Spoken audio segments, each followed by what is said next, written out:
Good morning to all my friends and family, and welcome to Jim's 5 a.m. club. And this morning, with a croaky voice, I'm coming to you from the Hope Estate up here in the Hunter Valley. And as you can see in the background there's about 10 hot air balloons taking off at sunrise.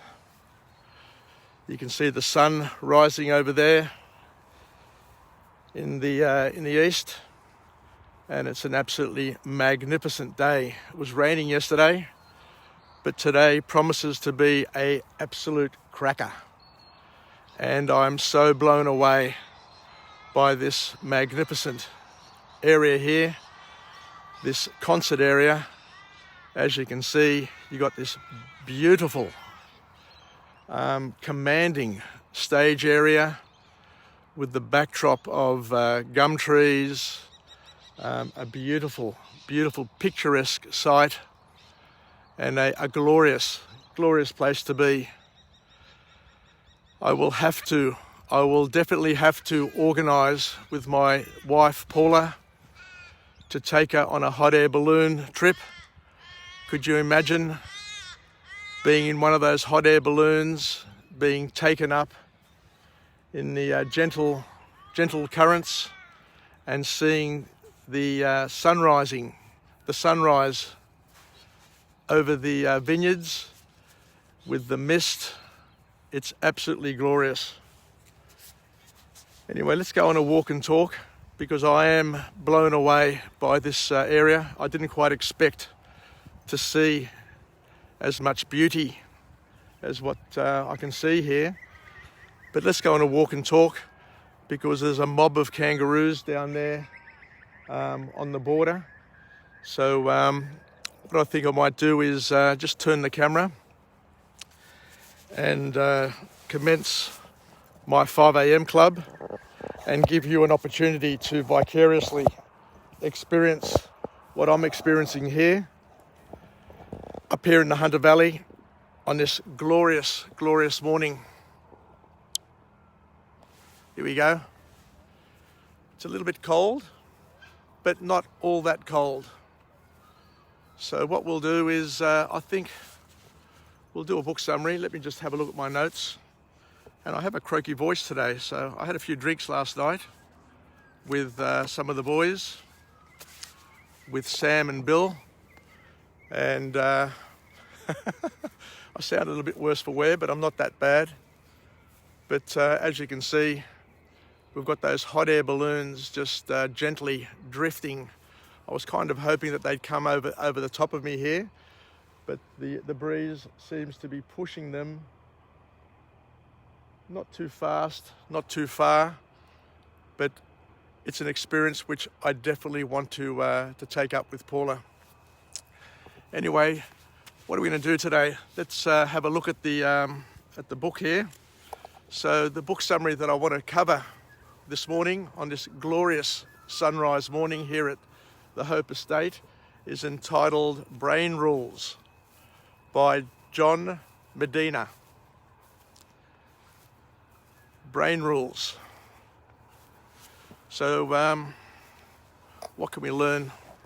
What can we learn from this book? Oh, sorry.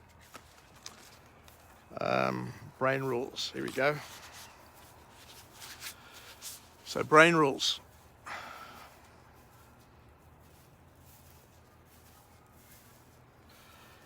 So the author here kicks off the book with a beautiful quote, where he says that one of the greatest predictors of successful aging,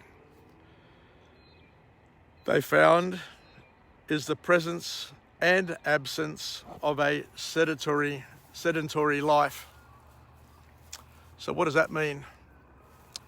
If you look behind me, you can see the kangaroos just bouncing away there in the background.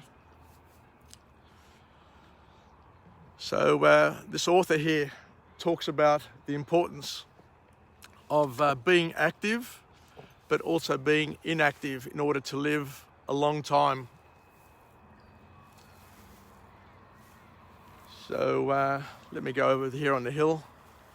We've got the first guests arriving, wondering what the hell's going on here. Hopefully they're not the organisers and kick me out of here. But I've got the sun just in my face. So the authors then go on to talk and say that if you sit down and you put your hands together and you close your fists, that's about the size of your brain. And your brain, whilst not all that big, is extremely powerful. Extremely powerful. And that organ, our brain, which is, I think, has the three structures. It's got the reptilian component, which is the old brain, and it's got the neocortex, which is the new brain. So you've got the old brain and the new brain, and there's a middle brain as well, which help us be unique and to be a little bit different in terms of our abilities to think. So the author then reminds us that our brain, the human brain, has the ability to grow and restructure over time. So regardless of your age, you can restructure your brain no matter how old you are. And the big lesson is the more you use, the better it is. And if you don't use it, you'll lose it. So I don't know if you can see the kangaroos. Can you see the kangaroos down there? I'll try and point them out. They're bouncing around down there.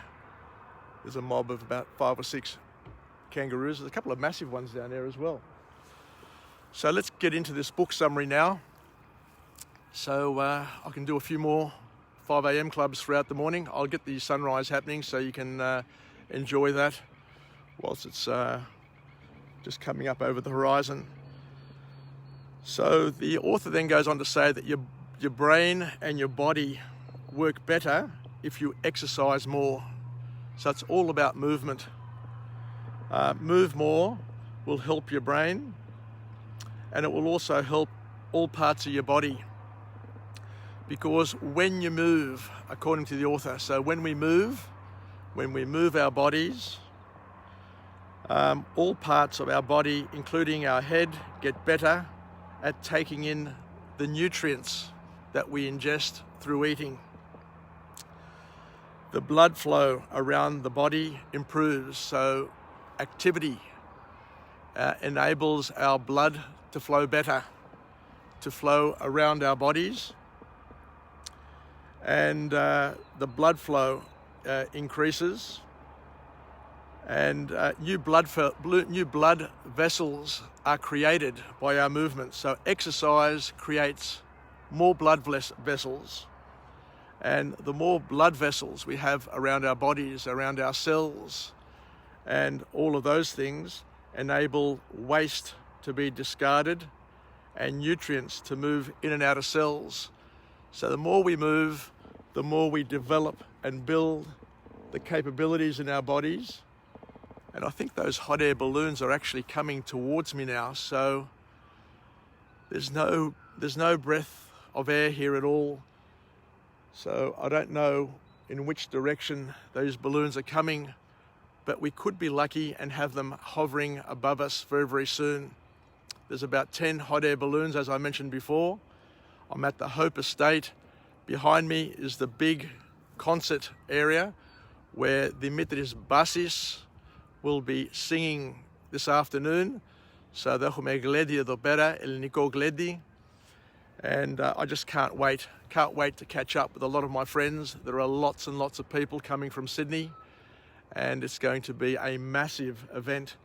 They're talking about 3,000 people coming into this area and being here and enjoying and celebrating our very Greekness. So the author makes it very, very clear that the more you move, the more healthier you're going to be, because you're creating blood cells, your blood is flowing, and you're moving nutrients in and out of your cells, and you're moving wastes out of the cells as well. So those balloons are coming overhead. So it's going to be very, very exciting. As you can see, they're all popping up. And could you imagine being up there and looking across the horizon and seeing that magnificent sunrise? So the author then goes on to say that exercise not only is good for our bodies and our minds and our brains, it also stimulates hormones. And the hormones that it stimulates enable us to create new cells, new brain cells, neurons, and the connectors between the neurons become healthier as well. And there's a chemical called BDNF, neurotrophic. So it's something to do with the brain. So what the author is suggesting is the more we exercise, we create these chemicals in these cells, which are good for our brains, good for our health, good for our memories, and good for everything. So let me just give you another panning shot of where these balloons are. So they're coming towards us. Hopefully they'll be hovering above us soon. So let me just go for a bit of a walk down here towards the stage area, just to give you a feel for how big this stage is, because it is very, very commanding. And my wife Paula told me yesterday that all the concerts which happen up here in the Hunter Valley happen here, and now I know the reason why they happen here. And you get some big names coming from all over the world, because it is a beautiful concert area. And as I said, the stage area here is commanding. It's a little bit like being in Greece and being at the Epidavros. It's just so beautiful. Look at that, the stage, the sunrise, the balloons. How beautiful. I just can't wait to get up into one of those balloons one day. You know, why have I waited 61 years to discover the beauty of the Hunter Valley? I remember coming here as a young man, 21 years of age, with the uni group Suggs. Christine was here, Christine Tatoulis, Michael Bardo George, my wife Paula, Andrew Zmernis. A whole stack of people came up here. And I remember us all going to a winery and having some wine and doing the wine tasting and overindulging in the wine.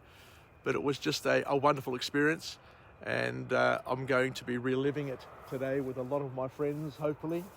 And as you can see, those balloons are slowly but surely coming towards me. So the authors also talk about the importance of exercise for our health, but they once again remind us that it's not only the exercise that's important, we also need to be able to sleep. Hence why the authors point in the first part of this book summary is one of the greatest predictors of successful aging they found is the presence and absence of a sedentary lifestyle. So you need to be able to move, and you need to be able to sleep, i.e. to not move. So here we have the stage.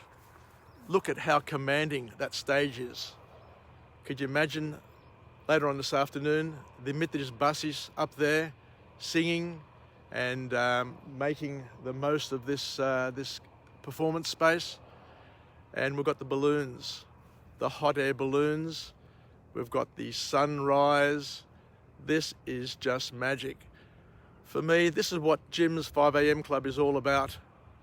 It's all about enabling. It's an enabler to enable me to share and for you to vicariously experience what I'm seeing, what I'm experiencing. And hopefully one day we can all get to go up there in one of those hot air balloons. So the author, as I said, talks about the importance of sleeping in order for us to maintain a healthy mental state. But the author says that sleep is important because it rejuvenates our bodies and our brains. So it's critical to sleep.